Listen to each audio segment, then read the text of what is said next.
The fifth episode of X-Men 97 was a complete banger. The way Wolverine tricked everyone into going to the Weapon X facility just so that he could retrieve his Adamantium again was such a Wolverine thing to do. But the thing is, continuity-wise, Episode 5 is basically a standalone episode as it doesn't further the Apocalypse story. So, we gotta look back to the fourth episode to find clues about what may happen in the sixth one. From what I understand, Episode 6 is going to bring a supermassive change within the psyche of Professor X, because he may have just harbored the psyche of another ultra-powerful mutant within his own mind. Next, the Gambit post-credit scene might get a payoff, especially considering that Apocalypse has decided to hurt the X-Men where they're at their most vulnerable, the 90s. But that's not all. From the title of the sixth episode, I have a very strong contender for the primary villain in next week's video, and I'm going to discuss all this and more. So, without further ado, let's check out the predictions for X-Men 97 Season 2, Episode 6.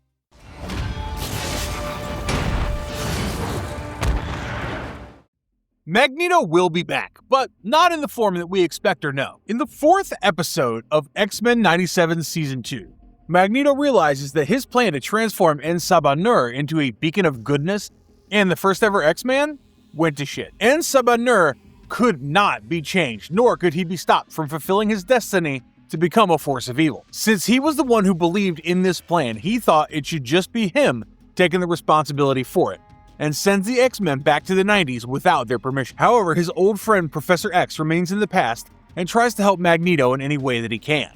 Although they stop Apocalypse from bringing an apocalypse to an entire people, the first mutant proves too much for either of them to handle, and in the end, En-Sabah-Nur evaporates the living hell out of Magneto, leaving only his helmet behind, which survives because it's probably made of adamantium or vibranium or an alloy of the two. Either way, we see that Magneto is as good as dead, while Professor X crawls and drags his body across the sand to embrace his lost friend's last token of memory. The scene was exceptionally grim and just heartbreaking, but you know what?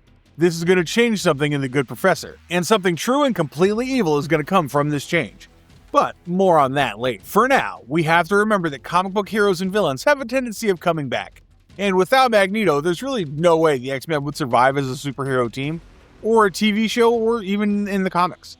We just need that guy and his twisted sense of morality to keep on developing the X-Men story. Now, what this means is that Magneto might just return, but of course not in the same way you and I expect. Now, you've watched all the previous 5 episodes, right?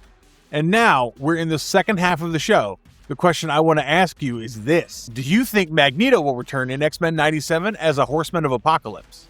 I'm inclined to think that the answer to that question is in the affirmative. As I mentioned in one of my previous videos, this season seems to be inching closer and closer to the Age of Apocalypse storyline from 1995, where Magneto was the one who killed Apocalypse, not the other way around. So, although they went with one of them dying, it just means that the roles of the murderer and the victim have been reversed.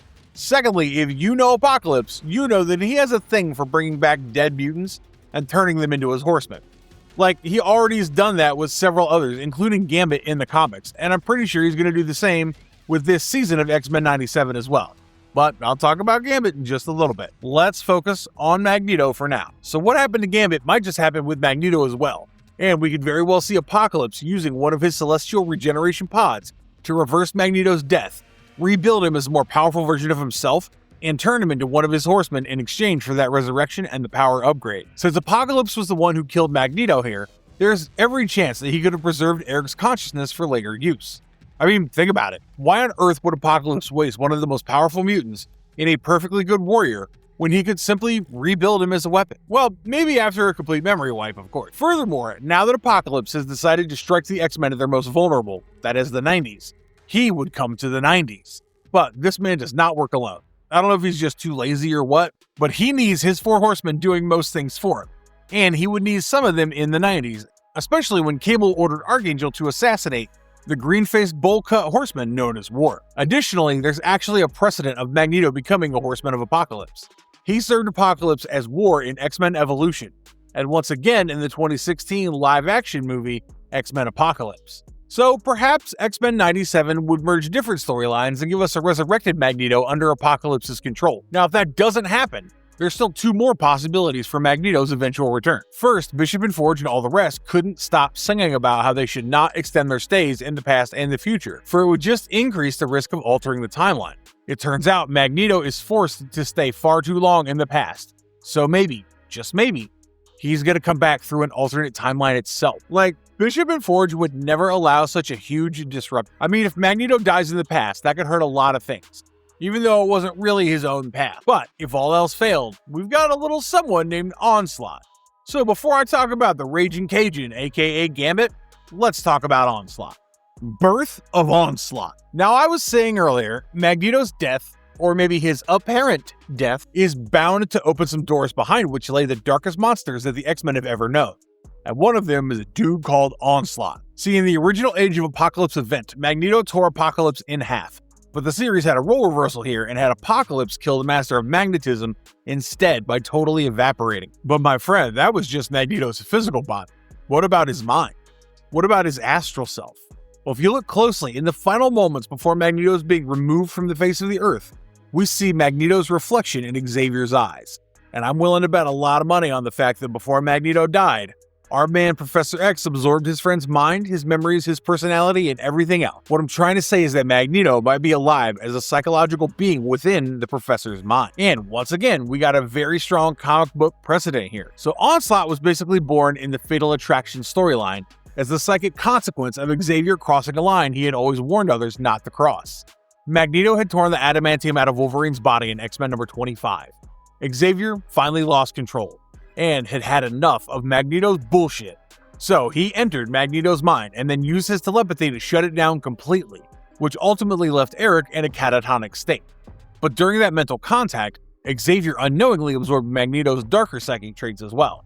So all of Magneto's hatred, his raging grief, and even his resentment for humans and desire for mutant supremacy got absorbed by the good professor. Those emotions then got all mixed with the anger and urges that Xavier himself had suppressed for all these years. I mean, yeah, Xavier's all about restraint, but he was a human after all and did have emotion. Like, he couldn't just erase the frustration he developed over the years and years of anti-mutant hatred. Then there were the deaths caused by the legacy virus and his inability to rehabilitate dangerous mutants such as Sabretooth. This mixture of the darkest emotions and feelings of two of the strongest mutants eventually developed into a separate, dormant psychic personality that called itself Onslaught. At first, Onslaught existed inside Xavier and secretly affected his thoughts and action. As it gained strength, it began to take control of it. Eventually, it separated from Charles and formed its own psionic body, with powers drawn from both Xavier and Magneto. Now, in X-Men 97 Season 2, the moral conflict between Magneto and Professor X has powered and even forwarded the story. But now Xavier has lost the one person who had challenged his beliefs at every step. The fourth episode ended with him alone amid the destruction, Magneto's helmet in his hands and fury written across his face. I wouldn't be surprised if Charles eventually wore that helmet himself, especially once Apocalypse pushes his mind beyond its limit. Now, in the context of X-Men 97, Onslaught makes a lot of sense. And although he might not appear in his final form in episode 6, we may very well see glimpses of him through the Professor developing a completely changed personality. Onslaught has always represented the worst emotions of both Xavier and Magneto fused into one being. After Apocalypse killed Eric and left Charles surrounded by death, Xavier already had the grief, anger, and helplessness needed to push him towards that same darkness from the comics. The same darkness he felt when Magneto ripped the adamantium out of Wolverine. I think Onslaught can emerge as Xavier's final answer to Apocalypse. Perhaps Charles would reach for power he'd always feared, allow Magneto's rage to mix with his own, and become something neither man could have become alone. Since Onslaught first controlled Xavier's body before he gained an independent form in the comics, the series could have the Professor face Apocalypse while the entity slowly takes command from within. Naturally, in Season 3, Onslaught would become the primary villain. What do you guys think? Remember it. Gambit might be back. At this point, I don't think the question is whether Gambit will return. I mean, it's been made abundantly clear, and the signs of his return have been here since Season 1 itself. But the real question is whether Apocalypse would do the same to him as he did in the comic. As we know, Apocalypse basically keeps the mutant version of a Black Ops team and has them carry out most of his dirty business, and that's pretty much who the Horsemen are. In Season 1, when Gambit died, his death came as a shock to us all. We knew that he totally had the courage and bravery required to give up his life in order to save the others, but seeing it unfold as he sacrificed himself to destroy the Wild Sentinel was devastating. And then there was a post-credit scene which showed Apocalypse back in the 90s as he previously promised to do in Season 2 of the show. And where does he go first? Well, to the same place where Gambit perished and picked up one of Gambit's playing cards, which only goes to show that neither Disney nor Apocalypse are done with Gambit just yet. And just like Magneto having a precedent for being one of Apocalypse's horsemen, so does Gambit. And the reason I mention this as a prediction for episode 6 is that it's now only that Apocalypse would arrive in the 90s. Now in the comics, be it the Blood of Apocalypse arc or X-Men Volume 2, issues 182 through 187, Gambit became Apocalypse's Horseman of Death. After M-Day, Apocalypse woke up and apparently wanted to be the savior that restores mutant kind. Gambit seeks him out because he starts to feel that Apocalypse might truly have to become the savior of his people. His mutants need it. But nothing really comes for free with Apocalypse, and he chooses Remy as Death. Apocalypse then selected Remy as Death, to which Gambit agreed, but it also meant that Arcadian Mutant would need to go through some upgrades, or rather suffer some upgrades. But Gambit refuses sedation during the transformation because he feared that Apocalypse would do weird shit to his mind, and I don't blame Gambit one bit for being careful with this evil dude. Unfortunately, all that didn't work out, as Gambit ended up becoming Apocalypse's slave. Although parts of the old Remy survived, like he still remembered and loved Rogue and even called himself both Death and Gambit. But in the end, he tried to kill Rogue, and it was actually the evil Mr. Sinister who offered to help Gambit, but then that guy had his own nefarious intentions. But we do not need to get into all that right now. So it seems very likely that Gambit is going to be back from the dead in Season 2. And if you add to that all that Gambit talk that Rogue had with Adamantium, like about his sacrifice and how she still loved him, Gambit would become a perfect weapon against Rogue, as well as the X-Men. Because the dude knows that if someone's an X-Man, they have to have some crazy-ass potential. If and when that happens, Rogue might try to break Apocalypse's hold and pull Remy back through their bond. She might have to kill him if no part of Gambit could be restored. Or he could do the same to her. Either way, Gambit's return in episode 6 is very much a possibility. Danger.exe could mean danger. Now, the 6th episode's title is Danger.exe. Without getting too technical, .exe files are basically those files that the Windows software used to run or install software. You double click on that thing and your computer understands the command to run that whole thing. So why is the 6th episode titled Danger.exe? Is the episode trying to bring some software, or AI is a new monster of the week? Well, that might be exactly it. But in order to understand that, we gotta go slightly back in time. So as far back as X-Men Volume 1, Issue Number 2, we've had the Danger Room. And it was definitely one of his smarter ideas. When Charles founded the School for Gifted Youngsters, he needed a place where young mutants could test their powers without putting innocent people at risk. So he created a chamber packed with mechanical threats that could challenge the students, sharpen their skills, and push them towards their limits. It all went fine for a while until it didn't, and the Danger Room, this strange classroom, it developed a mind of its own. Over the years, the Danger Room suffered destruction several times and had to be rebuilt. During one major refit, Xavier added advanced technology from the Shi'ar. This system could create solid light versions of almost any battlefield, environment, or opponent. It was far beyond the old mechanical setup, and it gave the X-Men a far more convincing place to prepare for real combat. And although Xavier had previously sensed the Danger Room's feelings, he ignored them, until one day the new software from the Danger Room spoke to Xavier. Now, that should have been the moment when he stopped everything and looked into the issue with much greater concern. After all, a new intelligence had come to life inside the school, and its first act was to ask a basic question about its own existence. Xavier was shocked, and of course he consulted the Shi'ar. They told him their technology could not become sentient, but Xavier had already felt the emotions inside it, so he knew something was there. At first, he searched for a way to separate that new mind from the Danger Room's main program. The problem was that he didn't know which sections of the code formed its consciousness.